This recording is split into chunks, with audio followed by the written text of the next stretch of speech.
Trust me when I say this dish is dumb easy, and it can be altered to be done with zero prep. But aren't sausages higher calories than chicken breast? Yeah, but at least you will eat this instead of leaving it in the fridge to rot. Looking at you, container of shame. Let's get cracking.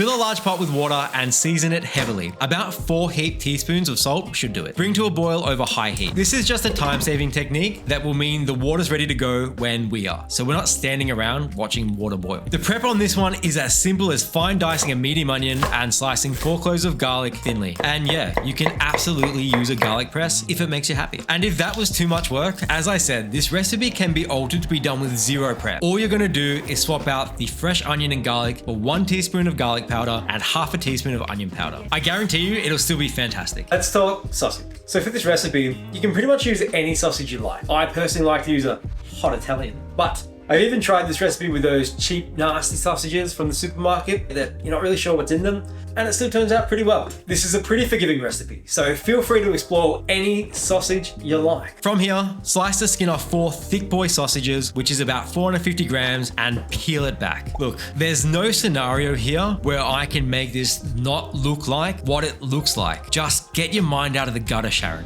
Grab another large heavy bottom pan over high heat and give it a quick lube with a tablespoon of vegetable oil or any other high smoke point oil. Do not use olive oil. Burnt oil equals yuck. Sausage mixture goes in, allow to color before breaking up these bad boys the best you can. They won't get super fine because that's how sausage rolls.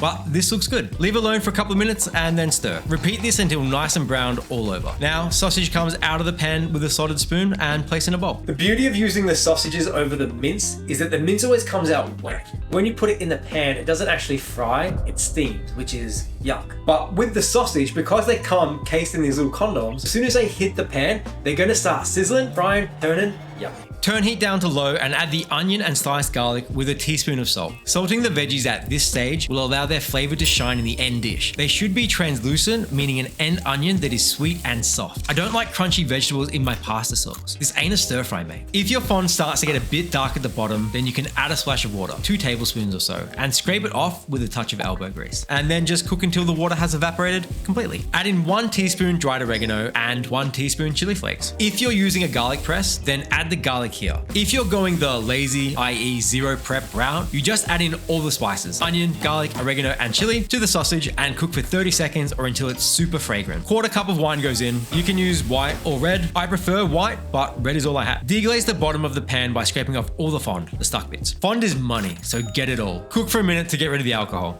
Sharon. If you're a nice person and want to help Sharon get off the booze, then 1 like and 1 subscribe equals 1 prayer.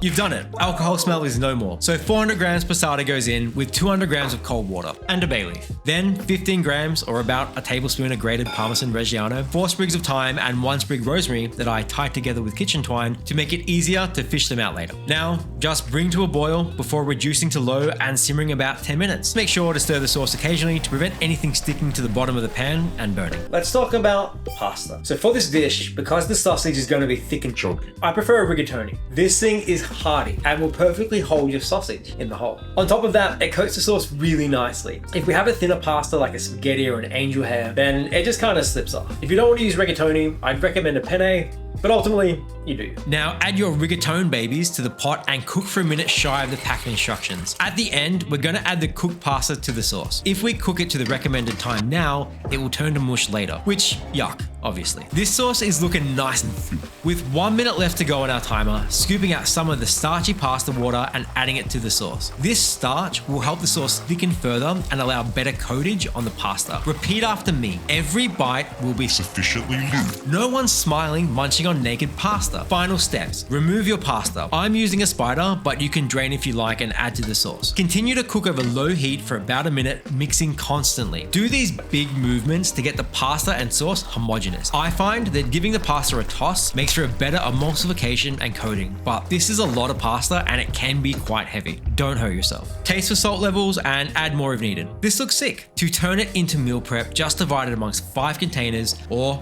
if you're hungry now, dig in, my friend. I've been meal prepping this pasta for 2 years and I'm still not sick of it. You have the week's worth of meals in 30 minutes. It's packed full of flavor. The sausage does all the work for you. And the pasta's coated in the sauce exactly how you want. No one wants dry pasta. This is why we picked the rigatoni. Pasta stuffed pockets. If lazy and delicious sounds like your cup of tea, then give this one a whirl and thank me later.